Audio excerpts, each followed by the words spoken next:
Hey, what's going on, everybody? Ryan Huggins here, and today we are going to be talking about level 6 in Limitless 360. And on this level, we're talking about executive communication. So, in this level, Mark Hoverson goes over how he communicates on the upper level. You know, a lot of times we'll send an email and it's just like, hey, get this done.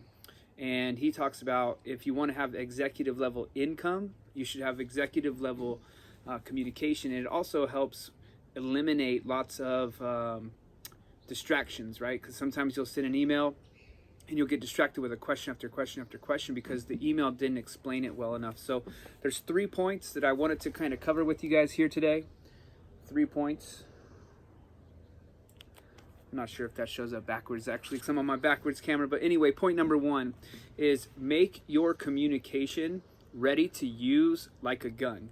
So what he explains here is it is literally ready to use. So when you communicate with someone, they should be able to read your communication or hear it and be able to take actionable steps. There should be no, wait, what? There should be no interpretation. It should be spot on. So the image that he uses is a gun, right? Because if you were to go to the gun range and you were to have a gun prepared, it's got all of its bullets, the clip is in, it's ready to go, its safety is off. If you hand it to somebody, they can literally just take it and shoot downrange, right? There's no question, oh, did this happen? Did you need to do this, this, and that, and the other? With the gun, it is ready to go, just like your communication should be, because that way, once you get that communication to someone, boom, you are ready to deliver it.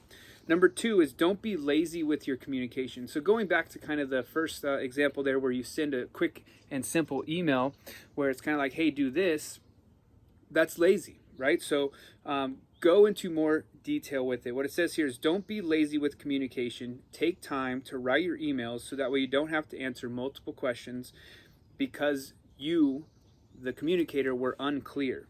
So don't expect the person receiving your communication to put the dots together, right? So you should already draw every single dot that is possible in your communication with them because it is always open to interpretation if you don't spell it out clearly.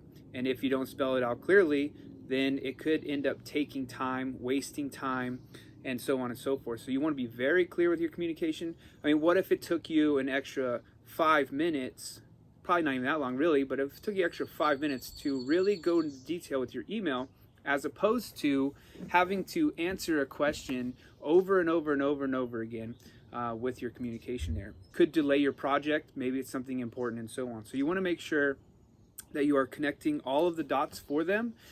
Even if they're a smart person, you've got to be very, very clear with your communication. And then number 3 is also when you're communicating, be grateful in the communication. You don't want to come across snarky, jerky, or anything like that. You want to be thankful. Hey, thank you so much. I know that this blah, blah, blah, blah, blah, right? You want to come across like you actually care, which you should anyway if you're working with these people. Even if they've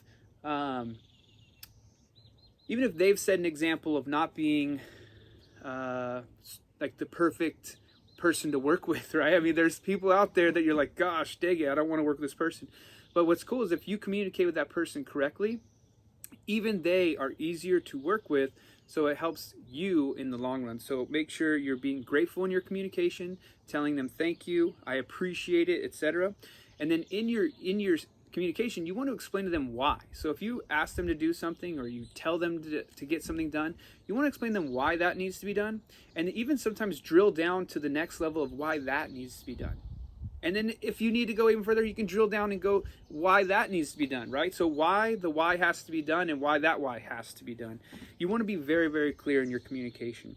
Don't assume why ever, even if they should know, right? I mean, don't assume that they should know why ever. Don't assume that they should know why ever. Don't assume that they should know why ever. No, that wasn't a skip.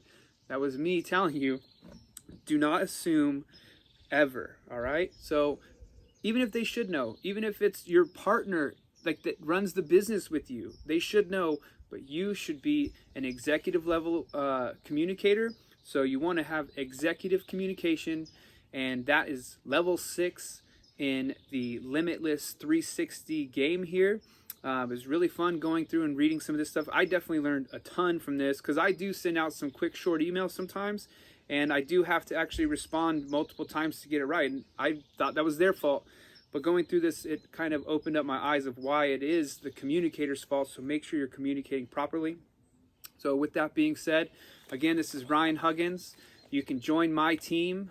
My team is www.winwithryan.com, winwithryan.com. Here at Salesvision, we're going to be the top team in Salesvision.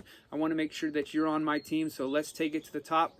Get in the group, winwithryan.com. See you on the other side. Have a great day.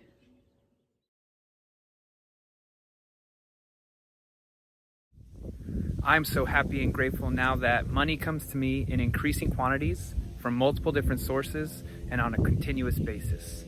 I am so happy and grateful now that money comes to me in increasing quantities on a continuous basis from multiple different sources. Have a great day.